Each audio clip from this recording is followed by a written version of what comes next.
Open it up.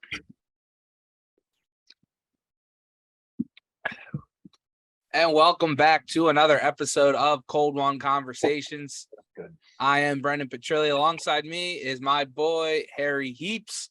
We're back. We're better than ever after a fantastic week 2 of NFL football. We're here to get you ready for the week 3 slate and to break everything down from this past weekend.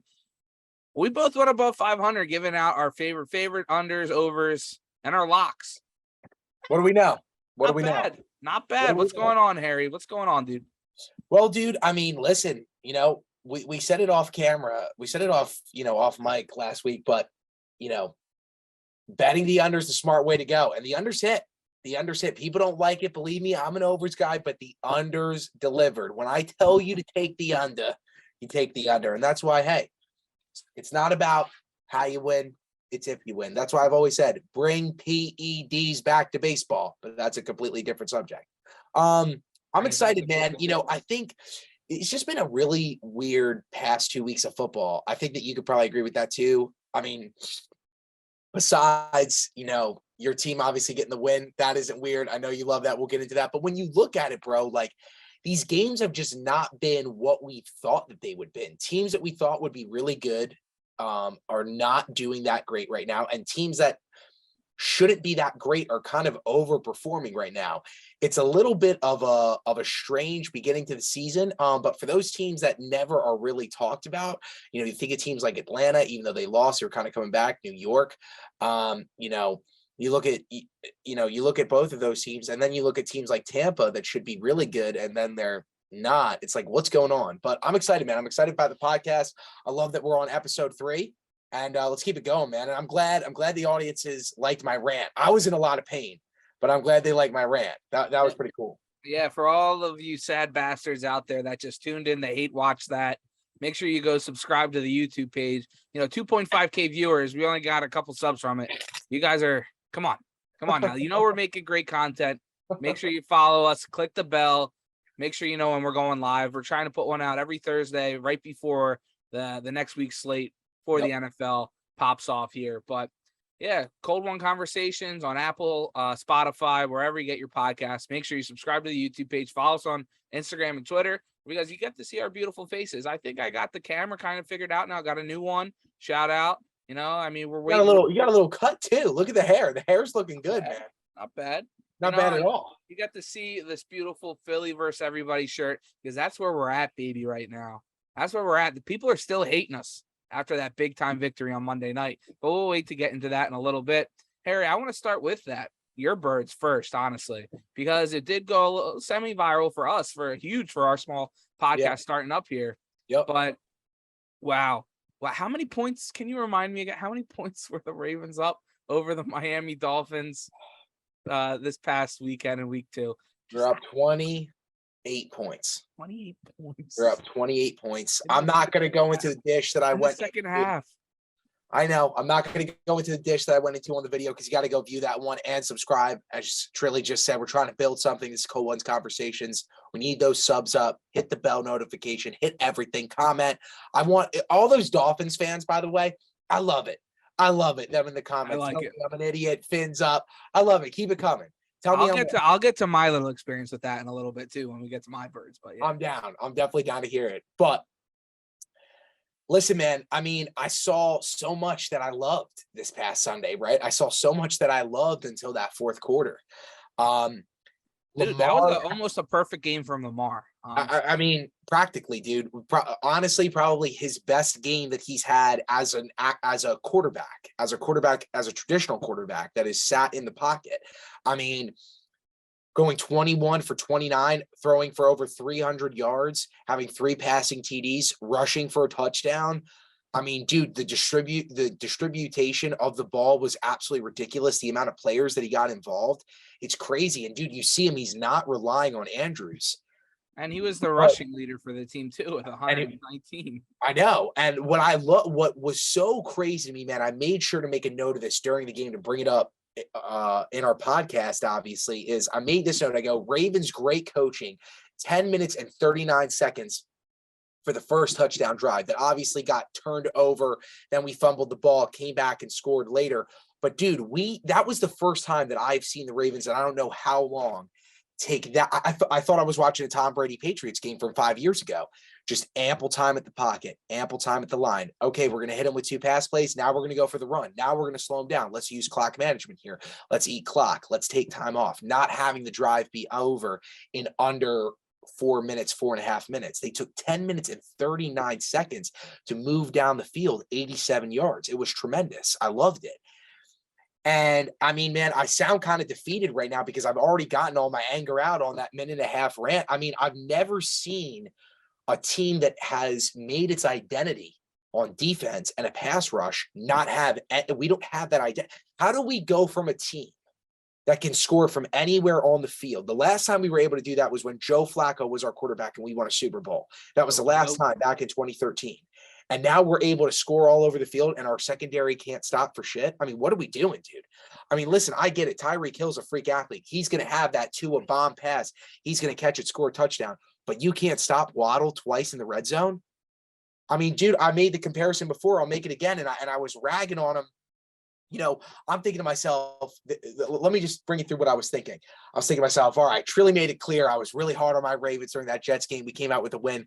And then I'm watching us win, and I'm like, he has no idea what's in store. I'm going to get to go off. I'm going to get to tell him that we are the greatest team of all time. You were excited sending those early texts to me. I was. I texted you. I said I should have put down 10,000 on it on the money line, and then I corrected it after the second touchdown. I go, make it 20. I told you that. I would have lost all 20 grand. But the point being is, I mean, how do you go from having guys? I feel like that we're the Browns. Like I told you yesterday, I feel like that we're the Browns from 3 years ago. On paper, our defense says we're a Super Bowl ready roster. And then when push comes to shove, you can't stop anything. You can't stop shit. Thank God Miami didn't have a run game. That quarterback was forced to throw 50 freaking times and you couldn't adjust. I mean, what the hell, dude? And it goes to show for the whole AFC North. The whole AFC North is in a slump right now. What is going on? I mean, the Browns and Steelers are kind of like, they look like that they have more viableness through their dysfunction than the two teams that supposedly have the biggest backing behind them in the Bengals and in the Ravens. I don't know what to say, man. I'm going to leave just on this one part, and then I want to get your idea if you have any questions for me, but I'm just going to say this. That was the first time that I really got to see Miami's talent, and I said this to you over the phone. If Aaron had decided to go to Miami and not re-sign with the Green Bay Packers, there is without a doubt in my mind, after watching that game, even without a run game, that team would be better than the Bills. That would be the best team, arguably, in football. You got to be careful here. Tua might come after you still. I know. Can they not do it with Tua? I mean, when they play the Bills, no, not against that defense, because that defense has proven that they can stop people. Yeah. I mean, they just went week 1, they go against the Super Bowl champs on the road and they beat their ass. So no, I don't think, listen, that's the other thing it comes back to. I made this first point. How do we go from a team whose identity was built around pass rushers and you don't have a pass rush? Yeah. Tua threw the ball 50 times and was not sacked once all game long. You know what that means? That means that he was sitting in that pocket. Am I going to get hit? Am I going to get hit? Am I going to get hit? And then never got touched, was never even under pressure. That's how he threw 4 touchdowns in the fourth quarter. The Ravens have a lot to improve on. It's not on John Harbaugh. It's damn well sure not on the offense. This defense has got to step it up, man. The biggest thing know about this. Yeah. Sorry to cut you off, but no, go. You've built up that secondary, right? With you got the Humphreys and the other corners on that team. You draft Kyle Hamilton to be that next safety for you in the back end there, and they get toasted like that. Yes. To get toasted. Had a phenomenal game the first half. He almost had 3 interceptions the first half. He had 2 back to back. I mean, what? Like, it's like, what? Like, how do you do that the first half? How do you hold the team to 7 points? Not to cut you off, but how do you hold a team to 7 points for 2 quarters, and then in the fourth you allow for 35 points to be scored? It's crazy. That's wild. It's crazy. That's insane. That's why I'm not wearing any Ravens gear right now. I'm not proud. I mean, I can't have it on. Yeah, man, because the biggest thing is you can let Tyreek Hill get his, right? But you can't let him get behind you. And that's what they did over and over and over again. Tua's barely out throwing Hill, because he's so beyond the safeties and the coverage. Like, that's the number one thing. Don't let him get behind you. Don't let him get behind you. Catch it, come up, try to make a tackle. That's not what they were doing at all. So many blown coverages. You'd think after like the second time, you're like, all right, hey, let's get this together here, boys. But it just wasn't happening. They were just going out there running 40s all day long, picking you apart in the fourth quarter. I mean, wow. God, that was hard for me to watch. As good friends watching. And then when you just texted me, wow. And I responded with, I can't do this right now. No, dude. I was throwing shit. Like, I was at the TV screaming. I wanted to go outside and cry. I was so angry. I mean, because there is no reason that happens. I mean, that game should have been, I told you, and I said this on this podcast, I said it after the podcast, that was the game for us to show if we're legit or not.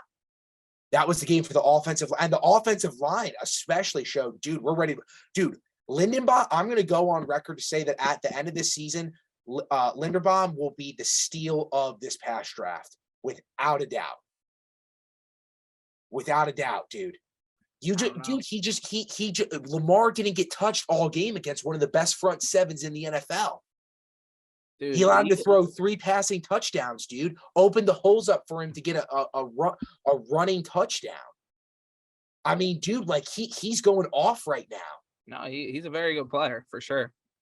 100%. But I don't know, man. Let's all we're gonna hear is sad notes from me. This is supposed to be good. This is supposed to be. I mean, like, I feel like that I need alcohol in this beverage right now. That's how low I am right now. Yeah. Like, what's going on? Yeah, dude. Yeah, it's wild because you start off with that 103 kick return for a touchdown right out the gate. Oh my gosh! You're like, we're ready to rock and roll. We're about to dominate them. This is our game. This is our time to put the Ravens back on the map here. Yep. Lamar's slinging it, running around, making plays, showing where he's going to get that bag. And then that fourth quarter, it's not even like the offense played terrible either. Right. They still were able to move the ball a little bit. Now, you really weren't able to put up much points, but when it comes down to it, the defense needed to make a play. They needed another 10-minute drive on offense or something. It just didn't happen. They kind of had a similar game to where the Eagles against Detroit week 1. 2 very different teams that they were playing, not comparing them at all, but situation-wise, where they got up big, they took the gas off the pedal, they let them kind of come back, they let them get into a groove, and they just weren't able to make that one play to stop the bleeding. Absolutely. And dude, the waddle. When I love that celebration though. Oh, it's the best. It's the best. I love it. When he gets the lineman next to him doing it, and then they crowd around him, and you can no longer see him. Oh, it's incredible. Yeah, and then I got Jack McLaughlin sending me 5 million videos of it, and he's texting me because he and I are going back and forth because he's diehard Miami. Uh-huh. And so I'm texting him the entire time, and I'm like, you guys know nothing. Tua sucks. And then he's like, waddle, waddle, waddle, waddle, waddle, waddle the whole time, dude. Yeah. Hated it. That opens up a great race now in the AFC because there's a lot of good football teams that have shown out early in this season. Now, granted, 2 weeks in, but you got those two, Ravens, Miami. Miami's maybe a bigger player than we thought they were going to make that jump this year. Right. And then now you had that Thursday night game that we talked on briefly as we were recording last week. And the Kansas City Chiefs take down the Chargers 27-24, backdoor cover by the Chargers, by the way, too. But you go and the Chiefs where you kind of thought, what? Was it plus 3.5? Or sorry, was it plus 2.5? 2.5. 3.5, yeah. They had the backdoor cover there. And where I thought the Chiefs were going to take a step back without Tyreek, it hurt their offense a lot. They come out, no problems week 1, week 2 against a good Los Angeles Chargers defense, where both defenses really showed up to play. They were hitting Mahomes. They were hitting Herbert. Herbert leaves there with 3 broken ribs or something like that. Like, that was brutal. Yeah. Like, it was bad. And all of a sudden we go from a low scoring defensive affair to both teams bang, bang, bang, touchdowns right away. Like, here we go, And then we were talking, I'm like, oh, here comes the Chargers offense. Here they go. And then pick six. And the game's over just like that, pretty much. How crazy was that, dude? Pick six right on the line. Yeah. Goalpost to goalpost, pretty much. Yeah. I mean, ridiculous, dude. As yourself, talking all about the Ravens there, where do you see this AFC shaking out there, and let alone the AFC West? Because we'll get to the Raiders in a second here, but the Broncos have struggled mightily with the new offense, with Russell Wilson, the new head coach, where they might be the worst in the division right now. And where does this leave the Chargers? And now the Chiefs are still there. My prediction for the Broncos to win the division is not looking so hot right now, man. It's not looking hot at all. I'm gonna stick with it. It's early, With it. I'm not going back on it. I think they're due to They're due to break out. They're due to go off. Because none of them really played, So not that's only kind that, of the coach is over his head. You really think so? I think Hackett's fine. He's just figuring it out, You can't, and I'm going to tell you why I say that. Because I think back to quickly, we're going to stick with this game, so I'm going to hold that thought. Let's stick with this game. Yeah, all right, fine. Yeah, I agree. With Mahomes, right? There's an aspect where you get rid of some of your big players, you get rid of Matthew, you get rid of Hill, but it's the head coach, it's the quarterback, Andy Reid, Patrick Mahomes. They're going to give you a shot to win every football game because of that. Just those two alone. Absolutely. And when you go to the flip side of the Broncos, that we'll get to in a little bit, they might not have that connection yet. Now, where can Andy Reid lead this team? As you can see, that there's still that big juggernaut. Yeah. That are going to compete with the Bills at the top of this division. Listen, I think that this is the Chiefs' time, to capitalize right now, right? Because they're not separating. I can't say that they're separating unless obviously Justin Herbert gets hurt. I mean, if Justin Herbert gets hurt, that's a different question. But they're absolutely separating currently from the Broncos and from the Raiders. Patrick Mahomes is showing why he got a 10-year deal, right? And why he got all that guaranteed money on a $500 million contract. And why he is proving to be what I said in our first episode, which is that I don't care what Josh Allen, what people think he can do. He's not the number one quarterback in the league yet. He doesn't have a ring. And the guy who's on that Kansas City Chiefs team does have a ring. And there's a reason why he does, because you're seeing what he's doing. He loses arguably the either number 1, 2, or 3 best wide receiver in the league. I mean, there's just no question about that. It goes between Hill, Adams, and who would you say? I mean, I would think maybe Jefferson could be there. Yeah, Jefferson. Jefferson. Jamar Chase has made his way up there. Chase is right outside of there, but it fluctuates between those 3, and he loses that guy. And Hill was always that guy, dude, for KC, that when nothing's going right, if I can find Tyreek, we'll get a first down at least. As long as I can find him, I'll dump and run, or I'll just bomb it over the top. Either way, I'm going to find Tyreek if nothing else here is looking clean on the field. And through this, bro, he's proven that he can still win. And he's proven that he can still win against a team that arguably, not arguably, without a doubt, is in the same class as them, against a quarterback that soon is going to be nipping at his heels and nipping at Josh Allen's heels, dude. What I think is that this is Andy Reid's time to capitalize. This is the time that if they can go on a huge win streak here, kind of suck the life out of this division, damn well sure suck the life out of the Raiders. That's one down. Broncos as well. If they can keep this streak going, dude, they could be a sleeper. I mean, we look at, not to riff off here, but if you look at their upcoming schedule, right? We look at the Chiefs. They got a soft week next week. I mean, no week is soft in the NFL, but this is comparatively. They're going against Indianapolis, who seem to be falling apart. Then they're looking for a bounce back for sure. Right. They're looking for a bounce back. Exactly. That's why no week is soft. But hey, to them, it should be a win. Then they're going against Tampa. I will say that could absolutely be a loss just because of the coaching ability, and Tom's always the quarterback. But dude, then they got another one against the Raiders.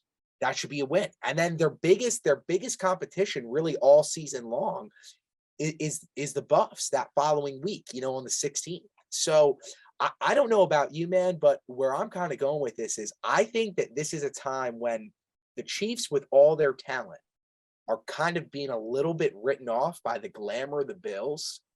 And I think that Andy Reid is going to try to do something sneaky here. I really do.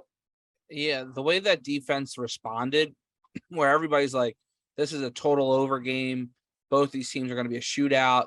Right. And the way both defenses, let alone just the Chiefs, where they don't have that star power that the Chargers have with Bosa and Mack and Derwin James, body slamming guys into the ground, you know?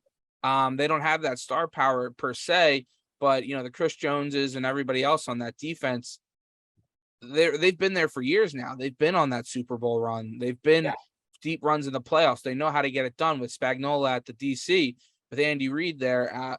They've just been together. They know what they can and they can't do, and that's shown. And I kind of took that for granted, obviously, when I'm looking at all the star power in the rest of that division, where, you know, they know how to close. They know how to win. They know how to get it done. And the other teams in this division don't know how to do that. Just like the Las Vegas Raiders don't know how to close and they don't know how to win, Harry.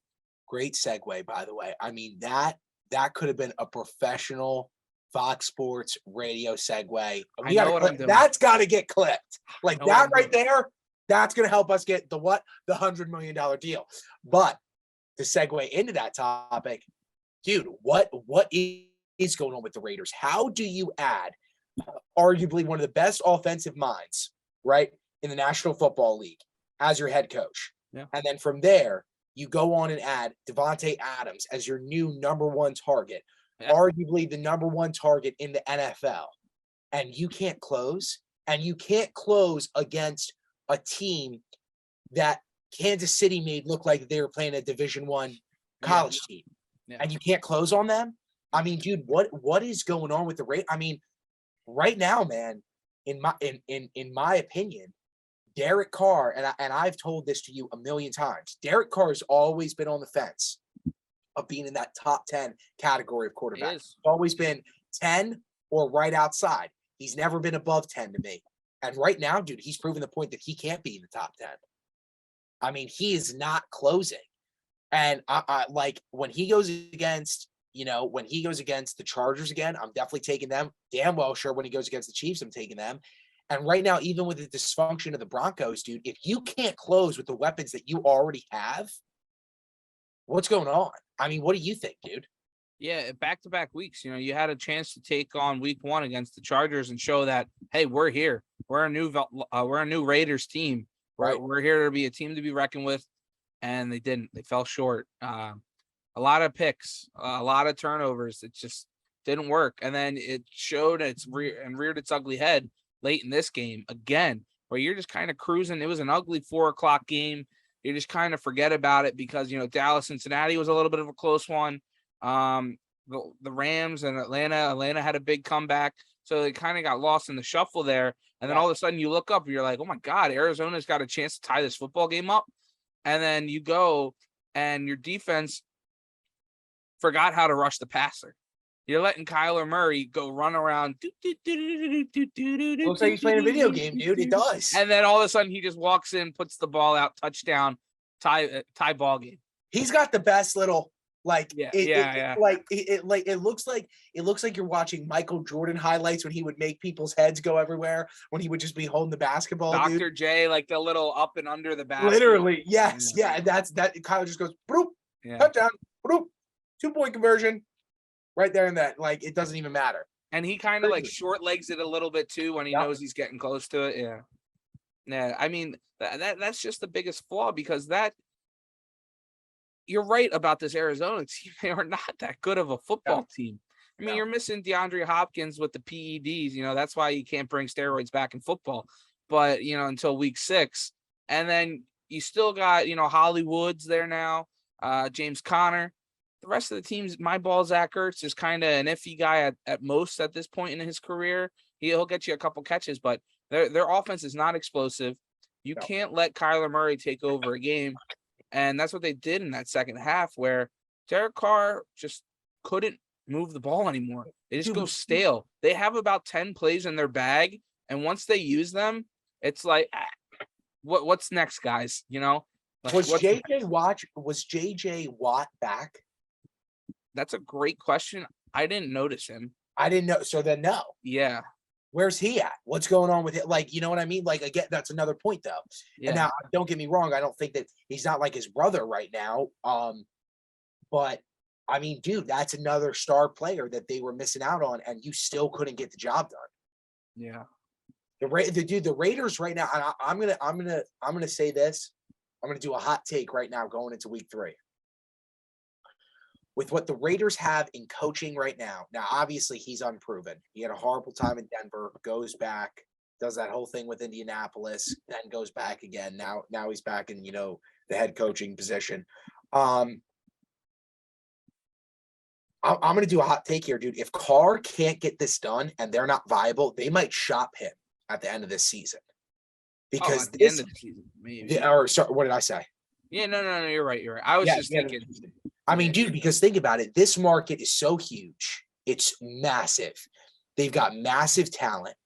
They need to sell. They got to sell tickets. I mean, they always will, but they want to not only sell tickets, but they want to win. And they're in arguably still currently the best division in football. So they've got to be relevant. That's the biggest reason for them to sell him, honestly, for this year, just to kind of tank to get a young quarterback at that point, What do you think, real quick, while we talk about the Raiders?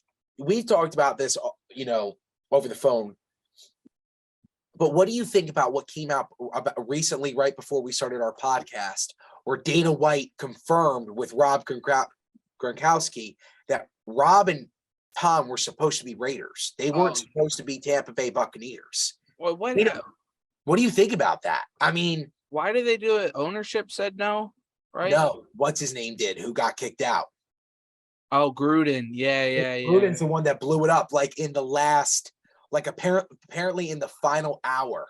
Yeah. He pulled the plug on it. Yeah, and that's where they were supposed to go. I mean, obviously that changes the complexity. I mean, but who knows if at that point you get that relationship with Devonta Adams there, because him and Carr have been boys since Fresno State, I just don't understand why Brady would want to go to a division that is so stacked with other quarterbacks. That is true. No, 100%. I do agree with that. I don't think Tom Brady really cares about that. I think he just wants to go to where he thinks he can win, and that's what he did when he went to Tampa Bay. Right. Tax-free too. So, I mean, that helps. That's the fact. Just by the way, 21 on 20. So if in metaphorical money, I'm up 100. Oh, okay. We're that boring to you right now. You got to play some blackjack on the side. I hope we're not that boring to everybody out there, but if you do enjoy us, make sure you click the subscribe button, click the bell, follow us on Instagram and Twitter at Brendan Petrilli, at Harry Heaps. It's got me in gambling mode, dude. Listen to us talk. It's not boring. It's like, man, I got to get every fix. Dude, I hit big this weekend. The Sunday night football game, huge. And then the birds. I hit big on the birds, baby. Now, I'm not going to reveal how much money. It might not be that much for some people. It might be whatever. We don't unit shame here, but I hit pretty big for my standards here, and it was a lot of fun. And that's what it really turned my night around Monday night, coming into it after hitting Monday Night Football, Allen Lazard, Aaron Jones touchdowns. Yeah. The Packers absolutely dominate the Bears. It is what it is. Aaron Rodgers owns that city. We told you last week. But then you go into Monday night rolling. It's Philly versus everybody. That's what it is. I've been hesitant. I've been very hesitant. We don't stop. Hesitant coming out the gate here, because I was waiting for that week that clunker where on prime time Philadelphia knows how to mess it up. Let me down just like the Phillies are right now.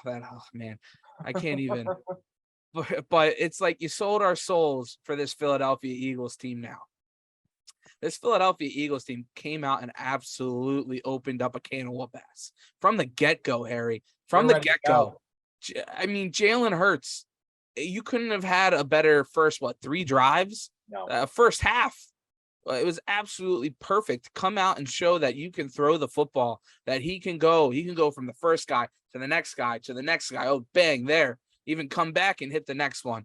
I don't know what the Vikings were doing. They were leaving him open left and right. They were letting him throw. They picked their poison. Like I said on my BSP podcast, make sure you go subscribe there too for more in-depth Eagles content. But they picked their poison and he killed them. He absolutely killed them. They wanted them to throw the football. They wanted Jalen Hurts to throw the football, which everybody in Philadelphia wants. They want to see if he can do that. That was the next step everybody wanted to see that he's been working on in this offseason. Yeah. And he showed that, yes, he worked on it and that he has improved. And he improved mightily where he was going. What did I tell you? It's like a make-a-wish for this Eagles team. They like picking out one guy that needs the love. The first week, it was Miles Sanders, hasn't gotten in the end zone in forever, in 2 years. Got him the ball, got him close to 100 rushing yards and a touchdown. Now this week, Devonta Smith, only 2 targets, 0 catches in week 1. They go right away. First pass, 5 yards, bang. Devonta ends up with 80-plus yards on the night. I mean, it was just absolutely a dominating performance. I got a guy, the standout, maybe if we want to get into our trench talk a little bit later, who I loved in the trenches this past weekend. But and you go and you move the ball to A.J. Brown, who went off for the first week, 150 yards, comes up with another 69. Very nice. But you didn't need that performance from him because you had Quez Watkins going deep. Jalen Hurts is putting it on a dime for him. You had Dallas Goedert just being explosive, get the ball in his hands and let him do the work after that, yards after the catch. This Eagles team played a flawless game where I haven't even touched on the defense yet, where that was the biggest concern. That was where, Jonathan Gannon, everybody's killing him on Sports Talk Radio all week that he is too passive, doesn't bring the blitz. He doesn't do this. He doesn't do that. Justin Jefferson's going to go for 500 yards against us. That motherfucker didn't even get 40 yards because Darius Slay locked his ass up. Kirk Cousins throws 3 picks, should have been more. They brought blitzes at the right time. They were just all over that sorry ass Minnesota Vikings team. Their fans can go suck it. Minnesota, it's cold weather. Go hide out in your house because it's going to be a very awful, absolutely terrible football season for you because your team sucks. They suck. R.I.P. Randy. R.I.P. I love you, Randy, but your team sucks. He'll probably jump bandwagon to the Bills. R.I.P. That's probably what he'll do. But anyway, my biggest thing that I kind of want to talk about were the comments a little bit there. I hopped in a little bit of Pat McAfee stuff, predicting the game, and I was commenting on one of his videos. I'm like, Jalen Hurts is a better quarterback than Kirk Cousins. And I get all these people, oh, my God, you even look at his stats last year, blah, blah, blah, and all I did at the end of this game was LOL. Crickets. LOL. Where are these people now is all I can say. They're shut-ins. Team. They live behind the screen. This Eagles team is legit, Harry. I'm sorry. No, dude, listen, man. Listen, that rant, by the way, was phenomenal. That was just right to the point. Stop sucking my dick. Come on. This is the Eagles' time after week 2, man. I mean, there's you can't. I'm not being over exaggerating when I say that this whole NFC is screaming for them to make a move. They got to come in hot. We said this yesterday, right? They got to go in every week and they cannot do what's in their DNA, just like in the Ravens' DNA. Doesn't matter who they're playing. We're not playing down to anyone. We have to play at this level every week. Because you have the chance right now to not only run away with your division, but you have the chance to be an extremely high-seeded playoff team. Now, again, we're only in week 2. You got to get through the first 17 weeks. Of course.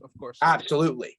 Of course. But you just went and beat the team that destroyed the reigning league MVP the week before. And at home, you took it to them.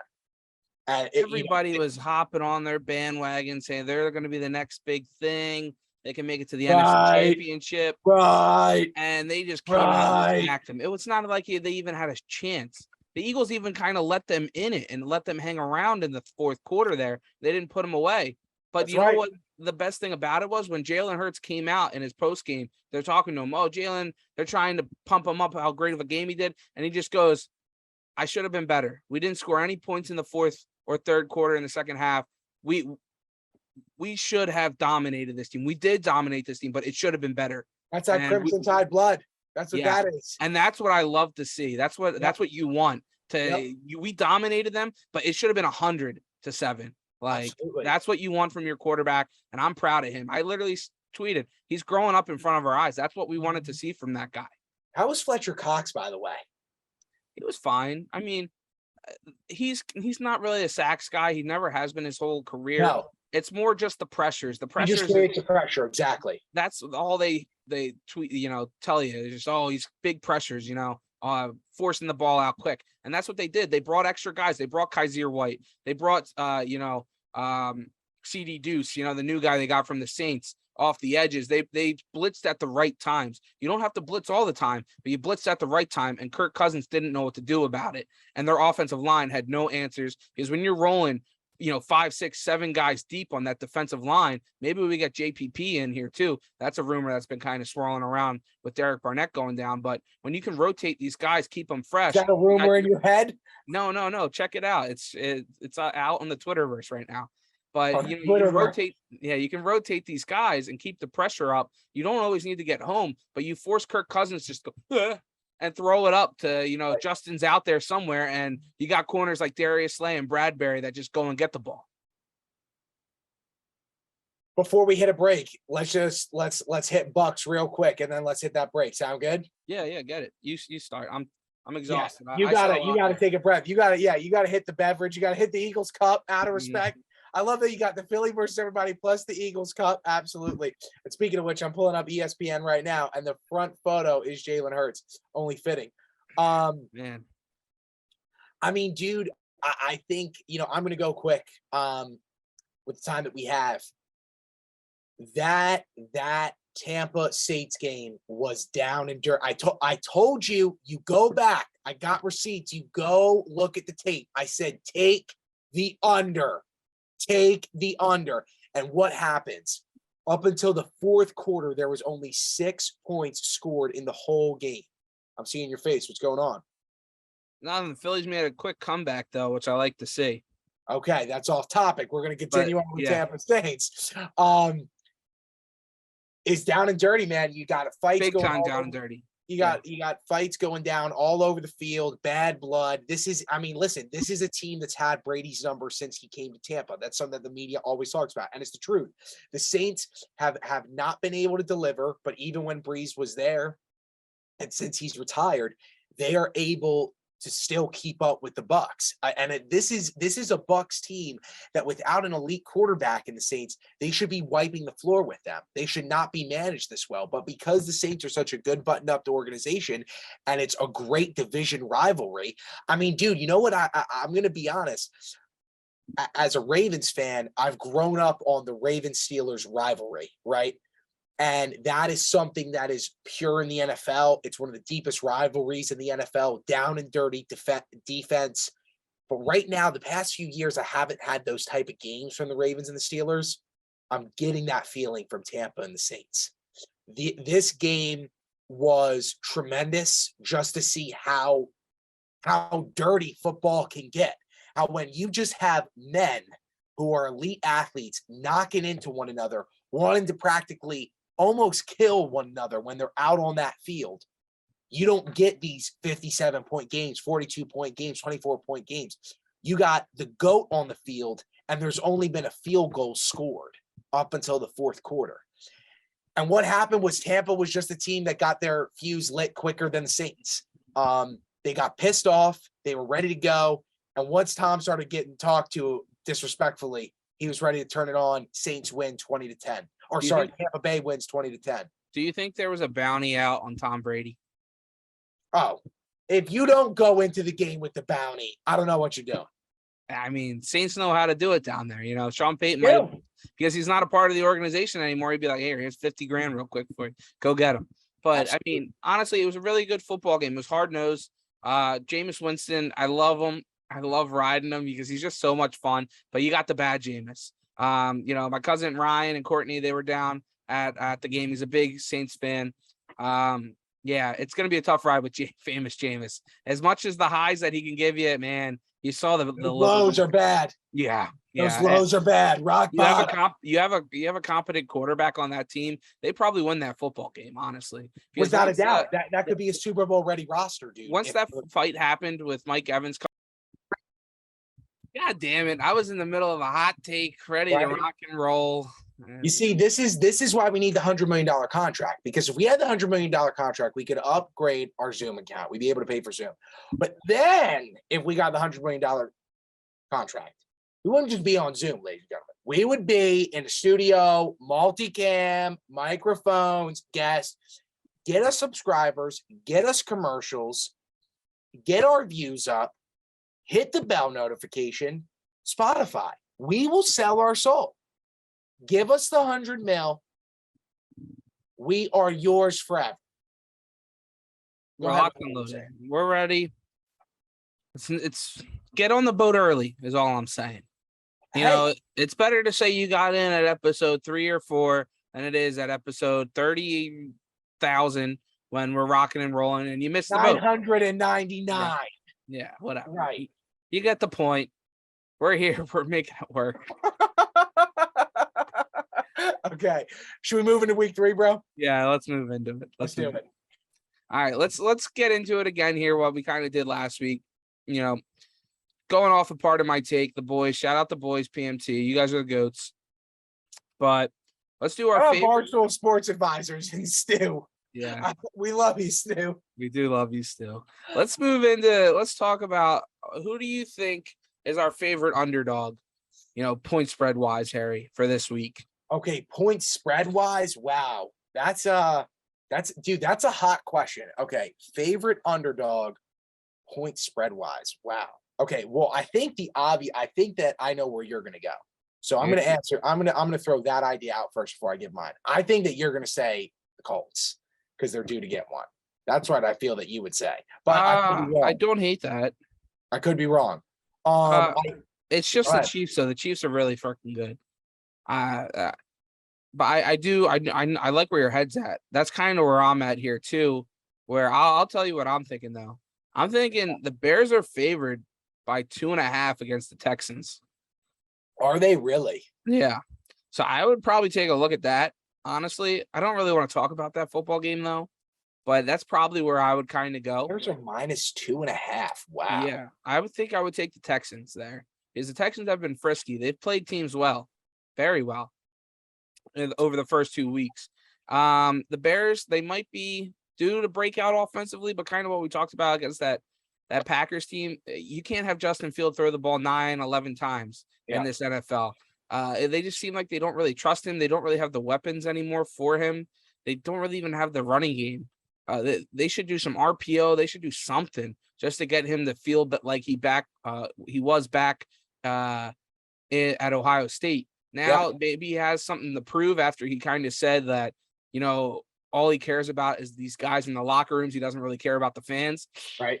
Not a great thing to say there, buddy. Especially in Chicago, that's an absolutely great sports town. I mean, you know, it's up there with New York, Philadelphia. I think Big Cat felt about that one. Oh, yeah. He was spin zoning it that, you know, what I just kind of said there, like, that he's just more thinking about the guys that he works with all the time and that these guys are putting in all the effort, that we're working really hard, blah, blah, blah. We're a team. And he wasn't really thinking about that fan aspect where he should have just zipped it, but they kind of led him into that answer. Yeah. So that's kind of my take on that. Maybe he's due for a breakout at home because he's going to hear the boos. So he's going to need to perform that game. So maybe I'm kind of talking myself out of that pick there. Yeah, you might be. I'm going to tell you who I got because I got two. I got 2 picks. Yeah, go for it. So my 2, number 1 is the return, the almighty return of, even though they're favored. But I think they're an underdog. The almighty return of Jimmy G. Okay. I think Jimmy G here on the road, spread is -1.5 for the 49ers. Dude, I think that he's going to be like, I think that Trey Lance not coming back. That's the point that he's going to try to make out on the field in Denver.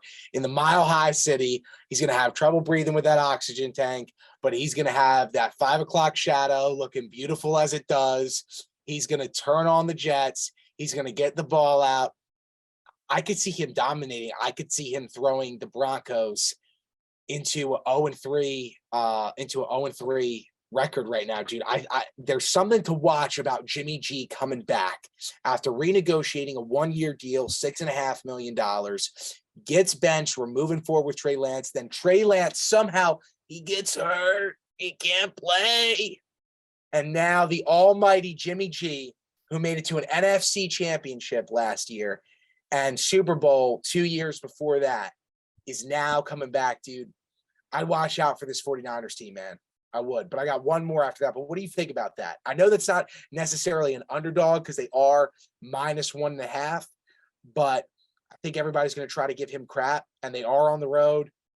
So I could see I see what you're saying on that aspect there, where that they could be the underdog because of the backup QB situation. Honestly, I said it. I was talking with Zion a little bit today. He was DMing me, and I was just like, I think you're better off with Jimmy G. And he's just like, short run, yes. Long term, no, because this is the year for Trey Lance to build and to get that confidence, to get that experience where, maybe they make it to the playoffs, they get, see where it goes from there. But then next year is that year that you can really make that jump, kind of where the Eagles were at last year with Jalen Hurts. You go and you make that playoff run. You get destroyed, dominated in the first round, but that led up to this year to build that confidence, to know what you have to work on. And we'll see where kind of the Eagles have gone and what Jalen's kind of flourished through 2 weeks of the season. But I understand what you're saying on that point with Jimmy G there. I think the Broncos they have so much talent on both sides. And so it's tough. And because that spread is telling you that it's pretty much a pick 'em, because the home team gets 2 points automatically, the way Vegas kind of does it. So, I mean, it's almost a pick 'em at that point. They really don't know what Jimmy G is going to bring to this team. If George Kittle, he shows up for WWE SmackDown last night, but hasn't been able to show up for the first 2 weeks. Maybe that's because he didn't want to play with Trey Lance. Who knows? Now Jimmy G's back. Dude, he loves him. He loves Jimmy G. So maybe he's back. That groin's finally healthy, stretched it out enough. And he's a difference maker for that offense. What do you think he did to do that? Yeah. All right, let's move off that topic. Keep going. I was gonna make a joke about an NFC North quarterback, but if you move through it though, he has gone, or AFC North. Never mind. He has gone through, and he's been there. Jimmy's been there. He already has the trust in the locker room. You see reports coming out that they're more confident now because they know that they can win this season with Jimmy. But then you look at the flip side of it. Both teams have it on both sides of the ball. I'm going to bet on the quarterbacks. I like Russell Wilson more than I like Jimmy G. I mean, obviously. Me too. And but then on the flip side of it, I like the 49ers head coach a lot more than, Hackett, who is kind of, you said he's probably over his head, which I don't 100% disagree with. You saw the difference when Jimmy G came in last week, where Kyle Shanahan's scheme was power run. It was, zone running, and the difference where he was able to scheme up guys rather than before, where he was more reliant on Trey Lance's ability to throw the ball deep and move with his feet. Now it's more Kyle Shanahan's scheme, get guys open, get the ball to Debo, get it to George Kittle if he's healthy, and go from there. But here's the thing that you got to understand, dude, at an even deeper level is there's a few coaches in this league that when you're across the field from them, you're outmatched coaching. And Kyle Shanahan's one of them. Sean McVay's another one. I would argue Nick Sirianni. Nick Sirianni, no, not yet. I would argue that John Harbaugh's one of them. I would argue that, without a doubt, Bill Belichick's one of them. Andy Reid's one of them. These are guys that when you're across the field from them, that coaching staff, especially that head coaching level, it's just different. It's a different level of what they're going to come up with, even if they're working with players that they haven't had that much time with yet. They're going to bring something different. That if you're, and by the way, how can I forget? Honestly, the GOAT, arguably out of all of them, I would argue probably the third best out of all of them, Mike Tomlin. Totally, just a totally different level of coach. But I'll say one last thing about this game, and then I want to give you my real pick. Going back to your original question, underdog, who do I think covers? Who do I also even think could win in that? But before we do that, I think that this is what Russ needs, though. Russ needs to win the division. He's going to lose 3 straight. He's going to go 0-3. And then next game, He's going to go bask like he did last time. And he is going to go on a season of terror where he is ripping teams apart. Dude, I'm telling you, I still got faith in this Broncos team, but I think they lose at home. Okay, let me throw out what I really think my pick is. An underdog here that I like, that we've seen some potential of. Again, they're an NFC team that needs the guy that they don't have, and that's the Atlanta Falcons, man. They're plus 1.5 on the road against the spread to Seattle, going against Geno. I like that. Geno obviously is going to cover what you need him to cover. Doesn't mean he's going to win. I see the Falcons definitely covering here. And, dude, I could see them getting a win on the road. Last week, they showed they got the potential to come back pretty much in any game so far. So, yeah. I know there's only been 2, but still. No, I 100% agree. So, that's my pick if I had to make one. I like that. I mean, they could also go out and lay a dud, but that they've shown that they've had the ability to fight back after they're getting blown out or come out early and blow a lead. Yes. Yeah. So I like that a lot. The Falcons have been very frisky. Seattle is just meh at this point. For them to be favored, might be the only time the rest of the season that they will be favored. Yep. I like that Falcons pick, honestly, a lot. That's what I do, man. That's why I give you 3 and 2 every week. I'm going to end above 500. If you bet with me in a state where you can't bet, you will make money. Make a lot of money. Yeah. Hey, you're only an hour up the turnpike. You can come hang out, Sunday afternoon, all you want, We don't have to talk about tax stuff on air. Yeah. But anyway, one of the things that you kind of look at there, right, is where you're at with the Falcons is they have so much talent there with Pitts and, Ridley when he comes back from sports camp. And Mariota's kind of shown that he's still got it. He was a number 2 overall pick for a reason. So, and Arthur Smith isn't a terrible coach. He's a rah-rah guy that every time you kind of hear him talk, people have respect for him. So I like that a lot. We got to come up with like some trophy or something for whoever comes out on top with our picks at the end of the year here. We're both even at the point right now, but we'll have to come up with something. We'll have to brainstorm maybe. Maybe it's like a paintball thing where we go somewhere and shirtless, we shoot one another with a paintball gun. Yeah, that or maybe no, I don't want that. I don't want that. I was like, all right, we can go heavy, I guess. Like, I was thinking more the lines of getting like a trophy with like the Cold One Conversations logo on it. I like that. Like a case of card, a gift card to Chili's. Oh, I don't know about that. I was thinking more like a case of beer, like style Cold One Conversations logo. I think that would be kind of cool. Or the other person buys them like a case or something like that, a case of Polars or a case of hams. Nice. But I feel like that's low end. That's low end. Yeah. That's what we do if we make it to the playoffs. I mean, what are we doing? Well, keep following along. Hey, we're above 500 at this point. We'll see where we go from here. But I'm liking that first pick by Harry. Moving forward, I mean, my favorite underdog for this week, I'm kind of been looking through it. A lot of ugly games. Yeah. A lot of dude, really. I'm telling you these first couple of weeks of the NFL, they're weird, man. They're weird. Like, dude, what is this? Los Angeles Chargers at home against Jacksonville? Who wants to watch that? Yeah. I mean, and then you kind of get into it a little bit like Raiders, Titans. I don't really trust either of those teams. No. Like, would I take the Raiders in that game? Maybe. But what they've shown me the first 2 weeks, I don't know if they can even hold a lead at this point, even if they were to get up. They're a team that I don't feel is due the way that the Broncos are. And here's what I'm going to tell you. Because they're not in a position where they should not have lost back-to-back games. There's no reason for it.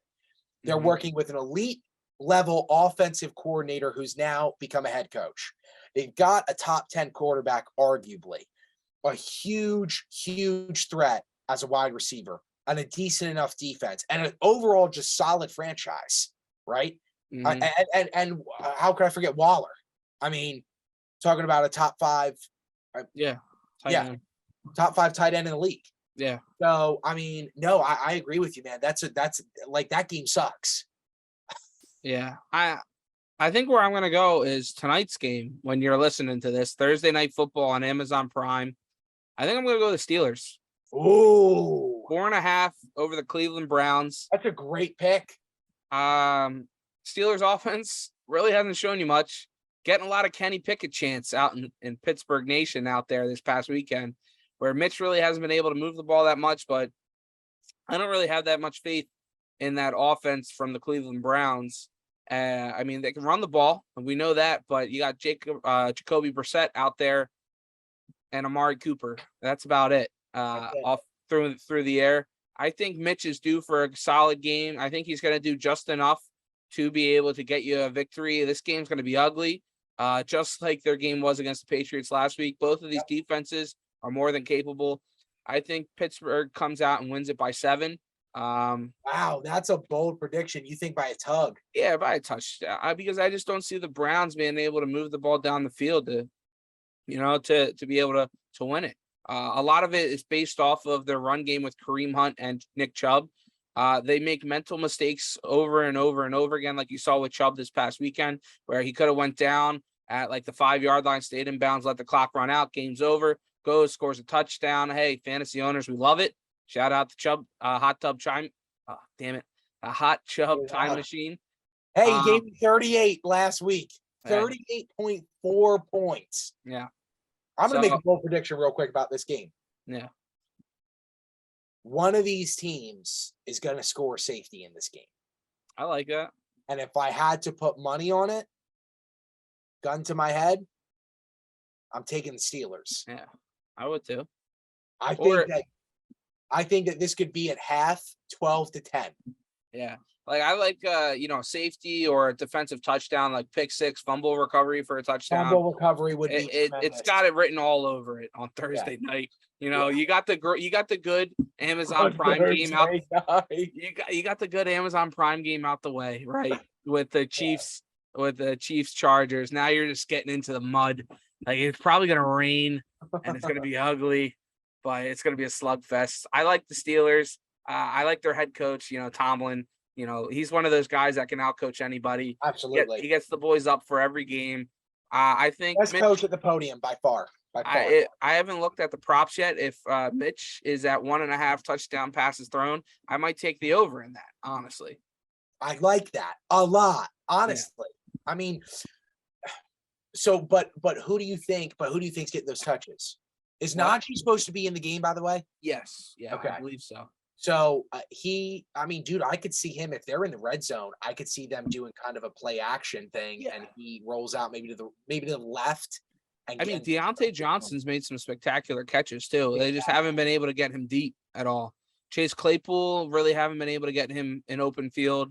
You got George Pickens too. They have the weapons. I just think they've been playing it too conservative with Mitch. They don't want him to turn the ball over. I'm going to say one other thing, by the way. At the end of the day, this game to be on Amazon's new whatever it is that they're playing games now, this sucks. Like, what a game to have for Amazon. This, one of the biggest companies in the world, and this game just sucks. I mean, this is a horrible game. But Amazon, we are also willing to accept Bezos. We are willing to accept $100 million. Cool, dude. Be cool. Make it $200 million contract. You got the money. That's right. You do. I know that you pay for my Wi-Fi. I wasn't able to watch the game really that much last week because my Wi-Fi sucks. All right. Well, pay for my Wi-Fi. Pay for the podcast. Correct. Come on. Okay. Let's talk about one other game real quick here that I want to know kind of where your head's at before I go with it. Well, there's kind of two I want to ask you about, but I'm going to start with my Baltimore Ravens on the road going up to New England to play against old and ugly Bill Belichick, it looks like right now. I mean, the best, the greatest, but does not have it together. This should be a game right now. The Ravens over.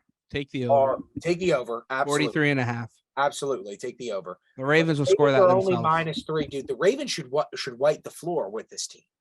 They have no even consider the Miami game. Patriots have no deep threats. I'm placing a bet right now on the Ravens. Right now, 2.5. What are we doing? Yeah, you got to take that. I'm doing it right now. You have to. I'm doing But the if I Ravens. was you, I would do. But if I was you, I would do an alternate spread. I like that. I like that a lot. I would do an alternate spread. What should we do? I think the Ravens are going to kill them, especially the way they lost last week. If I was you and they have it available, and if it's good enough money, I take Ravens minus 2.5 and take under 41.5. Minus 2.5. Yes. I was going to go more. I was going to say minus 7.5. Wow.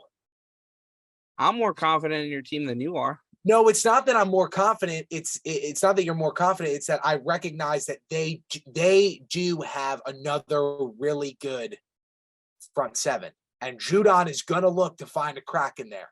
Uh-huh. What worries me? No, actually, you know what? Screw all that. Take them minus 10.5. No, they're ready to go. They scored 38, 35 points. We'll go by a tud. We'll go 2.5.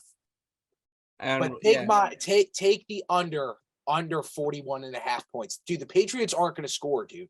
They're not going to score. Who do they have to score with? We're just going to take the spread. We're taking the spread. I know what you're saying. All right. 25 on the spread there. The small 25. Yeah. See, that's my problem when I'm gambling, right? I'll hit big. You know, you got to play big. Yeah, you up your unit a little bit, and that gets you a little. You up your unit. You do. Yeah, you got some extra money. You got some extra money to spend there, and you up your unit a little bit, but then you end up losing it. But we'll see. I like that a lot. We're taking the Ravens 6.5 there. I like that.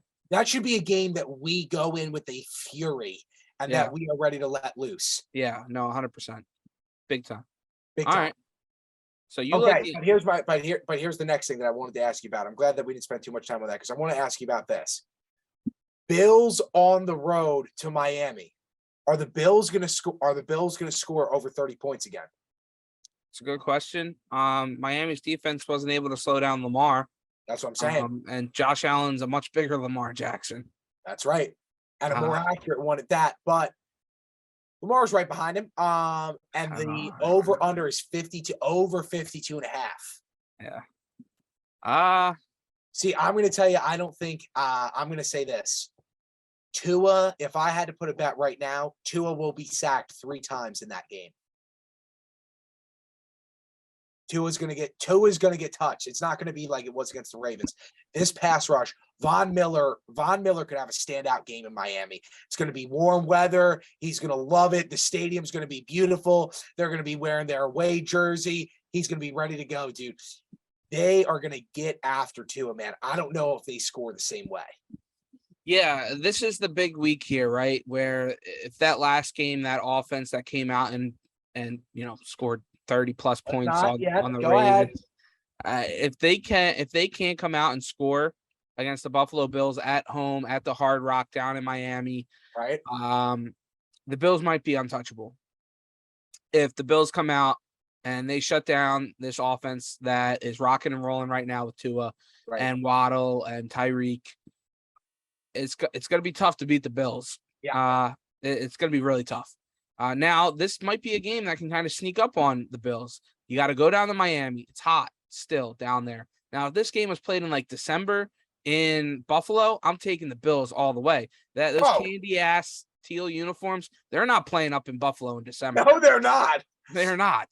But Miami in September, they can play. Bills are coming off a Monday night game. A bit, they dominated at home. I almost said the Marlins. The Dolphins in the same city. Yeah, the Dolphins. They got to go. They just came off a big win. The offense is clicking. It's at home again in front of those fans. Who knows? But it could be one of those situations where it catches it's a 1:00 game too. If this was like a primetime game, I'm definitely taking the Bills too. But it became one of those games that you kind of get lost.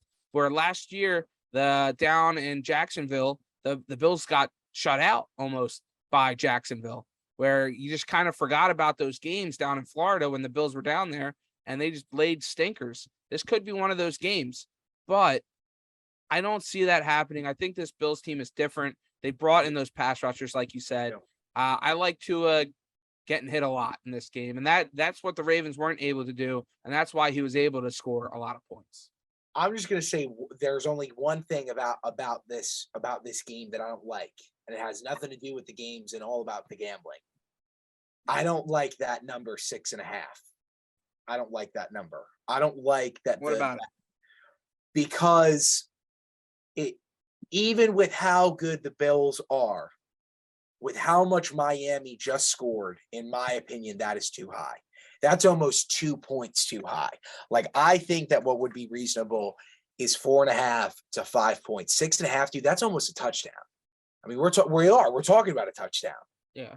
That's a lot after that team just went and scored 42 points on the road.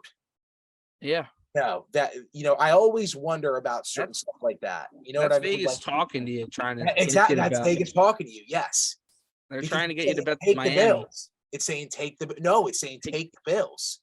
100%. It's saying this is a lock.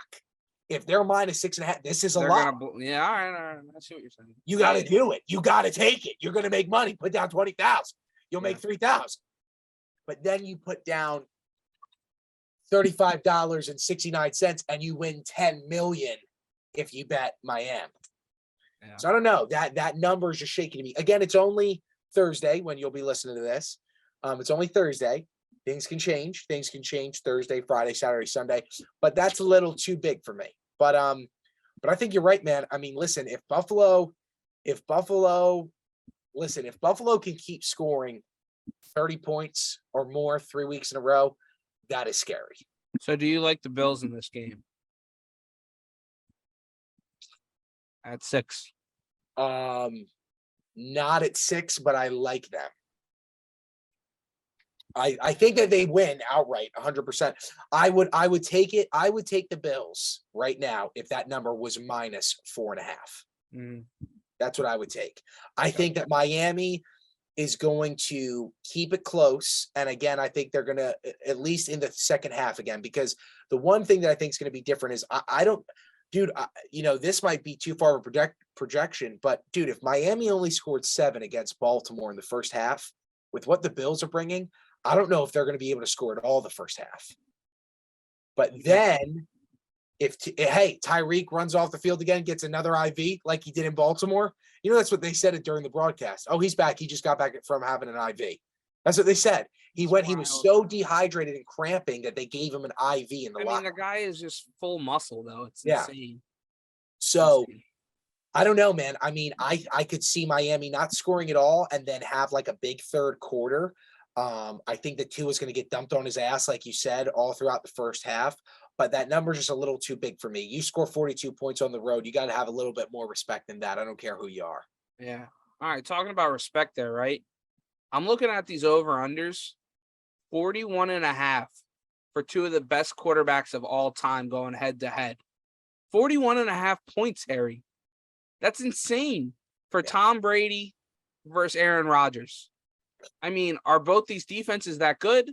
Are both these offense? They've been very underperforming. Mike Evans is out. That's what it Shamefully. I mean, that's a bunch of baloney that he's suspended for a game for just backing up his quarterback. So stupid. But, I mean, do you think that has to play with this number here? I mean, I think both of these guys are more than capable of going out scoring 21 points each, at least. What I think it comes down to two things. I'm going to start with the one that's not as serious. Tom right now looks very out of whack. I've never seen it. I've never watched a game. Never watched Tom Brady look like he doesn't have his mechanics down. In the sense of not his mechanics as a quarterback, his mechanics with his players. He does not look. Now, again, he also just played. They just had a bad game overall in Dallas, and then they went against a team that's just had their number. Week 3, week 4, week 5, week 6 can be completely different. But Tom doesn't look like he's on the same page, right? The thing that's a really big deal is I don't think that Aaron can score major right now against any good defense. I personally don't think that with the way that Aaron looked in week 1 against a pretty decent Vikings defense, I don't know right now if Aaron can score 3 touchdowns against Tampa Bay. I really don't. I think that he can get 1. I think that he can get 2. But 21 points from Aaron Rodgers against Tampa after you had an insanely awful time. You got blown out. You got blown out week 1. And then you're celebrating after. I mean, I get it's a celebration. It's a win. You got to involve these young guys. But dude, it was against the Bears. You've historically beat them. It's not like it was it's not like you just went and beat the Rams. You know what I'm saying? You beat the Bears, a team that, as you say, you owned them. You should have done that. So what worries me is, I mean, I would take Tampa this game, but I think that this could again look very clumsy on both sides of the ball. And again, that clumsiness, who that ignites first, 100%, it's Tom. Because when Tom goes to the sideline, he breaks the iPad. When Aaron goes, he looks like he's complaining. When Tom goes to the sideline, he's pissed. He's done. He's like, put me back out there right now. I got something to prove here. Aaron's just talking to his offensive coordinator, looking like he's like screaming at him. He's looking for the peace pipe. He is. He is. Get the ayahuasca on the field, man. Yeah. Yeah. What do you think about what I just said? Am I crazy? No. I like a lot of what you just said. A lot. I'm just thinking through my head that whole time. It's Tom Brady. Yeah. It's Aaron Rodgers. You think those names, you think points. Big points. Points. And 41.5 is not a lot of points. No. Now, both of these teams, they're both older. Yep. They both don't have their weapons. You know, Right. Godwin's out for a little bit. Mike Evans is out for this game. Yep. Bullshit. The NFL is. We don't know, bullshit. and we don't know if Jones is going to be ready. Yeah. And then, Aaron Rodgers getting used to all these young guys. You got Randall Cobb and the like. You're trying to get used to the wide receiving core now without Devonta Adams. Been able to run the football but that's against the Bears. Like you said, this Tampa Bay defense is way different. Totally different. But also, they've got arguably currently the best back duo in the NFL. I mean, I will give them that. They do. Green Bay's got arguably the best back duo in the NFL. Them and with like Cleveland. Yeah. Well, yeah, but Kareem wants out. Neither of those. But keep going. Yeah. But with all that said, I like the over. I like it. I think with all that said, that drives the two of them. I think that drives both of them. I like your comparison there. We'll have to clip that. I like that a lot. That's what I do, man. The difference between the two of them. Yeah. But I think they both have been buddy over the past like couple summers now, playing golf with each other. They want to prove that I'm the guy. Yeah. I can still sling it. I can go and put up points. I can go score on whatever defense that I want. I think they both go out. I think this can be a shootout. It's what I'm hoping for. That's what I want to see at the 4:00 hour with these two quarterbacks at the helms of these teams, that they can prove that all of these guys that they're missing, it's not about them. It's me. I think that's the biggest thing. It's about me. And that's what drives those two guys. And I think they can go and prove that I can do it with anybody. Yeah. And I think the running games are going to be huge. I think Leonard Fournette gets a touchdown. I think Aaron Jones gets a touchdown. Yeah. It's coming. I think Tom Brady's due for a big game coming out slow. He missed 11 days of training camp due to whatever was going on with him. I think that was a big deal for him where he got out of whack. It's made up those 11 days now over the course of the season. He's back. He's ready to go. I think both of these quarterbacks come out slinging. I like the over in that game. So let's keep going with this idea, the over. What breaks down then on the defensive side of the ball? Because I would argue that, that both Green Bay and Tampa arguably I think that they go back and forth having the 4th best defense in the NFC.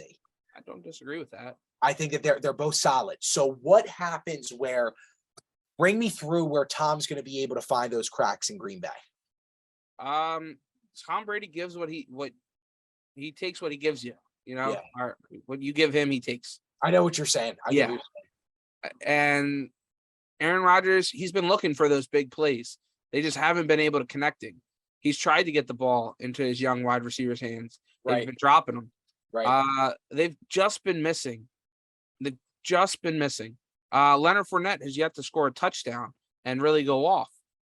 Both of these guys, literally, when they go on these other shows like the Manning Cast and Pat McAfee show, they're talking about the little things that they kind of see, and they give you a little bit of insight into their brains of what they see when you watch these other games. They go, oh, I see, that cornerback there, young guy, second year out of whatever. I think I can go make it work there. We'll either run at him or we'll make him think we're running. I'll throw over the top of him. Right. These guys have just seen it all. They're being doubted right now. Vegas is doubting them big time on their abilities to score. That's the biggest hesitancy of that. Both defenses have gotten very good over the past couple of years. But it's Aaron Rodgers. Two legends. They're going to go and they're going to sling it, I think.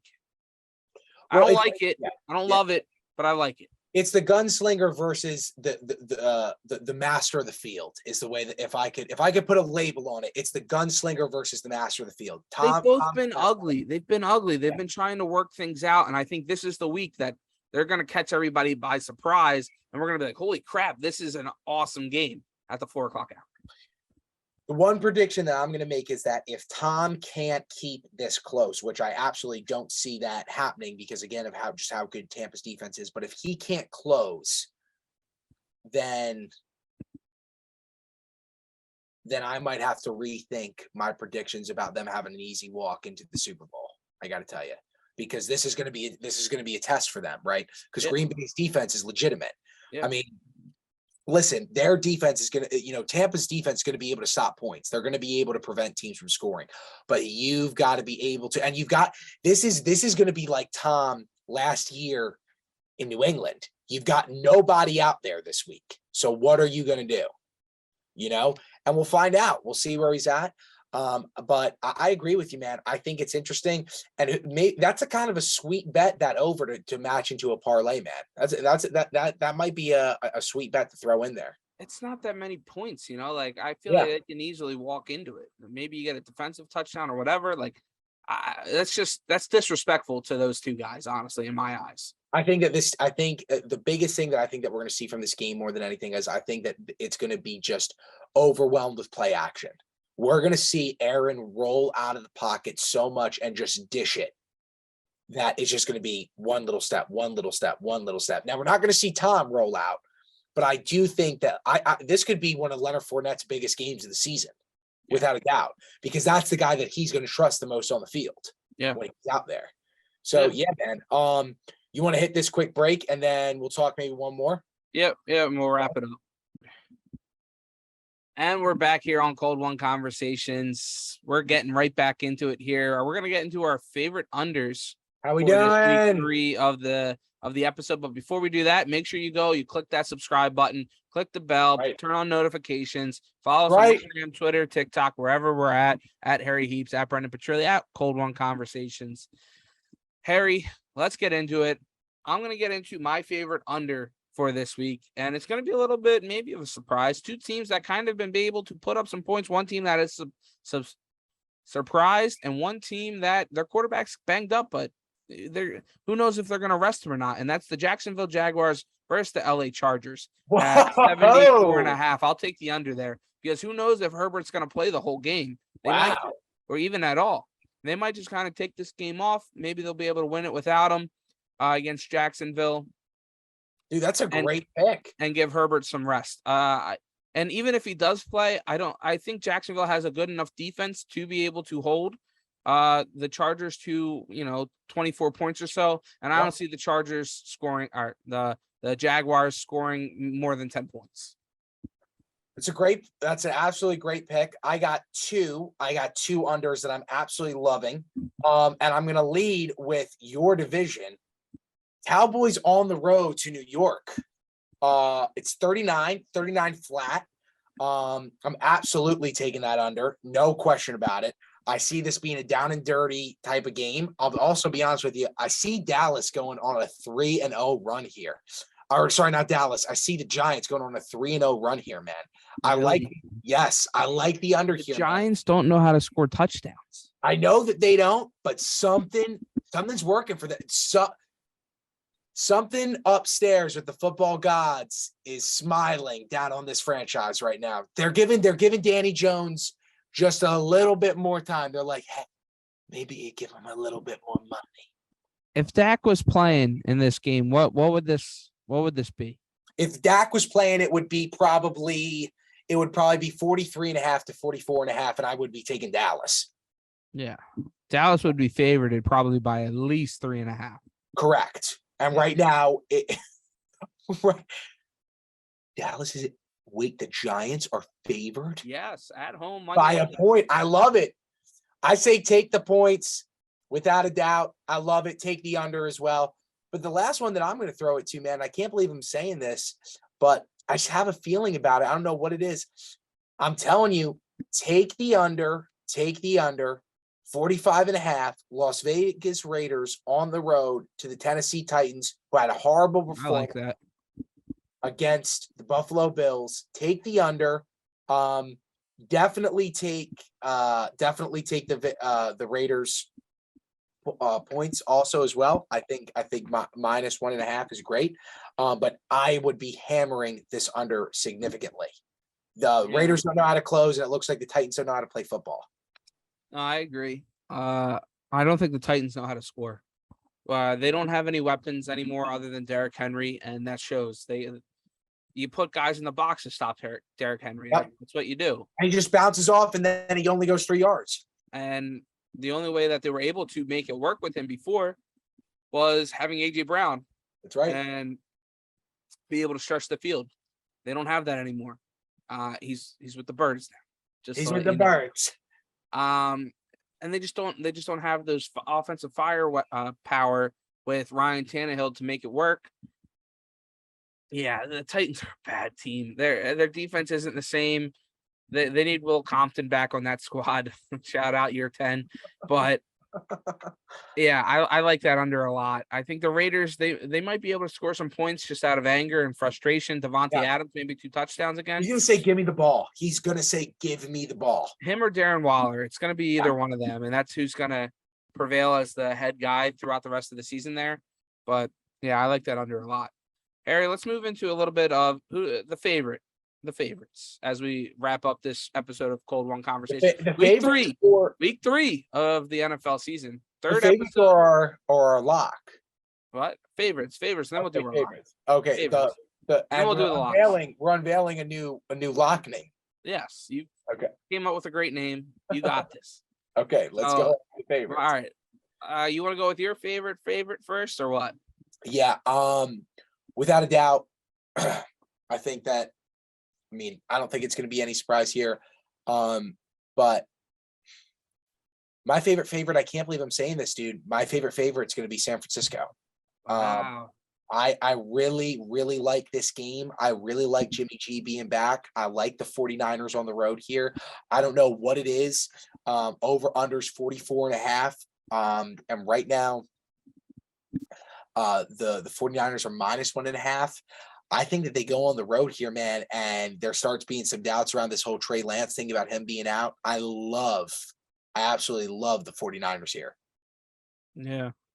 No, talked about that game a little bit. I agree with you. I kind of think Russ is due. So I don't love that pick 100%, but it can kind of go either way. It's either the Jimmy G effect or Russ breaks out and it's let's ride. Russ Cooks. Jimmy G effect or Russ Cooks. Yeah.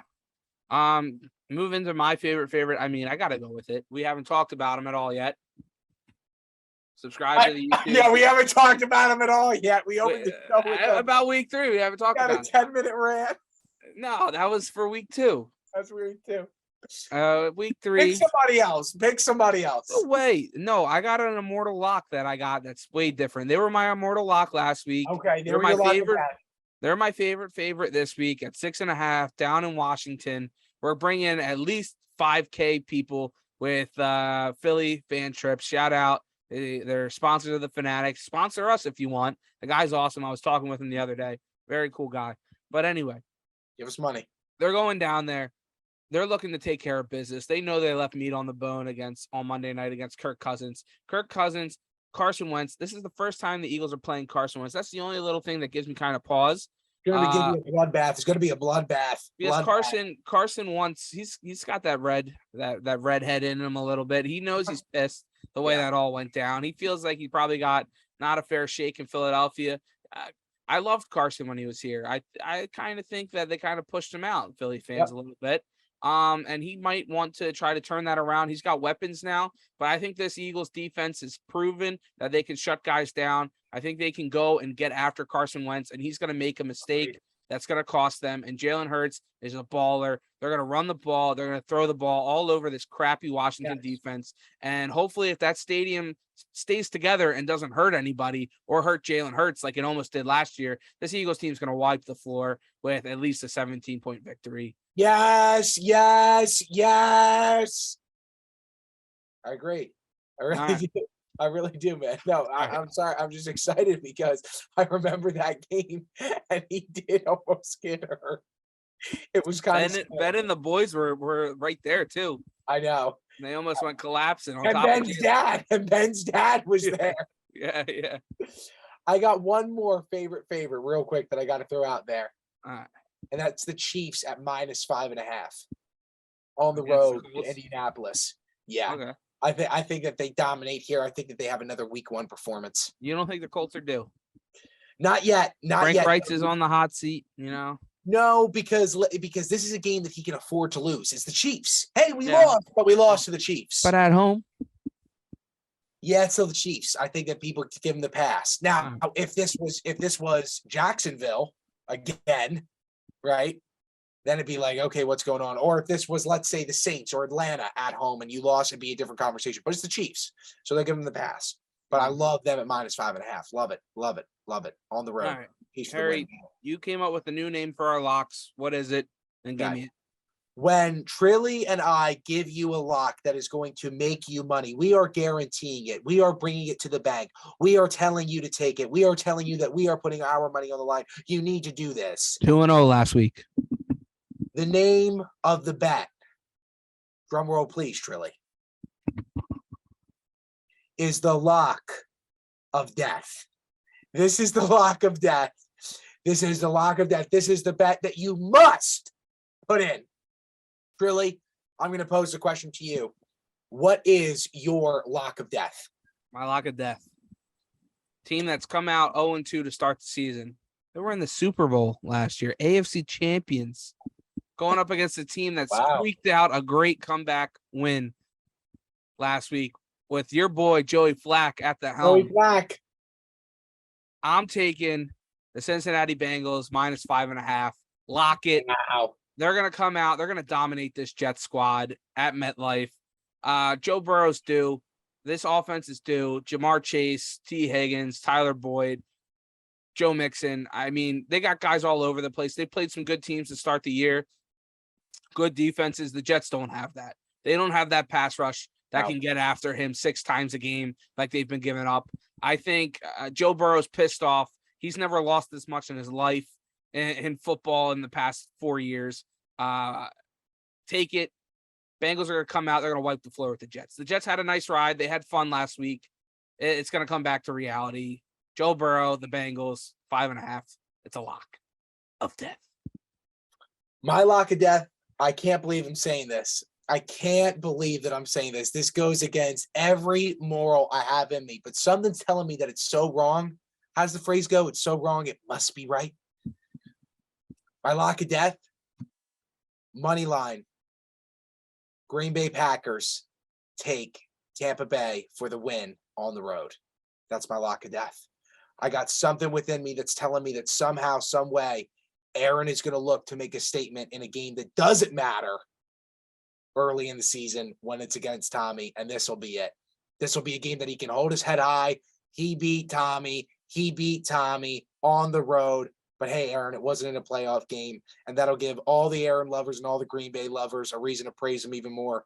Take it, book it. Green Bay Packers, money line, Tampa Bay. My lock. Yeah. I like it. I like both of them a little bit. Yep. That game's going to be great. not that many great games. Hate the time that it's at, by the way. That's a prime time game. Even with how bad it could be, that I still consider that an 8 o'clock game. Can they flex it? The Monday night move the Cowboys and Giants to that time at 4 o'clock. What is that, dude? What is going on right now? Well, I mean, how could you tell Dak was going to get hurt? How could you tell Daniel Jones? I mean, you should have known Daniel Jones isn't that good, but whatever. You know, it is what it is. It is what it is. The NFL can't get everything right all the time. Hey, who knows? It might just surprise us. Like I was saying earlier, I think it's got potential to be a shootout and one of those all-time classic games. Not all-time. That's a little too much, but it could be a very good game between two legendary quarterbacks. Two of the best ever. Yeah. Two of the best to ever do it. No, I like that a lot. I don't know who to pick for the winner there, but yeah, I would take. I have no problem taking either one of them. You put a little action on it. You throw a few bills on it. That's why it's a lock of death. You got to do it. Yeah, I'm putting it on the Bengals though. Hey, Bengals, 100%. Packers, book it. Book it, lock of death in. All right, Harry, got anything else for us as we wrap this up here? Another episode of Cold One Conversations. Hey, this is episode 3. We're taking this podcast to the top. Stick with us. We're going to have more shorts. This is Cold One's Conversations. My name is Harry Heaps. I'm joined by Brendan Petrilli. Follow us both on Instagram. Like and subscribe. Make sure you hit that bell notification. And hey, every Thursday, this episode's coming out. Rain or shine, we're committing. Doesn't matter if we're not in the studio. Doesn't matter if we don't have the $100 deal. We're getting it. And you're going to make some money if you listen to our bets. That's Trilly signaling where to press. That's all I got. How about you, brother? Yeah, man. I mean, we got 40%. 40% of people are only subscribed to this. You know, I mean, we're getting a lot of views. I'm hyped about that. A lot more than I was expecting. You know, working for Broads and for Farzetta. I mean, we're getting close to numbers that they put up without the subscribers. Nowhere near the subscribers. So, I mean, the consistency of people that are coming back and watching us, we absolutely love it. Take the time, 1 second, 2 seconds, press the buttons, lock it up so you know when we put out our stuff. Let us know what you need us to work on, what you think we could do better. We want to keep grinding at this, make it better each and every week for you guys. Make it fun. We want to make a community with you guys. We want to win some money with you guys. And you might as well get in at the bottom here. Shout out. Give us a ring if you want to reach out, have a cold one with us, even if it's a seltzer or whatever, you know, non-alcoholic, alcoholic. We're always down. We were at Bill Burr the other week. It was a lot of fun hanging out. It was. So we want more interactions with everybody. And that was comped. That was comped. That's what you get when you hang out with guys like us. You get things at top levels that are comped. We're already making money and we still get stuff for free. This is why you got to give us the $100 million deal. We're making moves. We're happy. We're proud. We're having fun with it. Shout out to the 215. Go Birds, baby. Come on. That's all I got to say. Go Ravens. 2-time champs. Bringing home a third this year. Good night, everybody.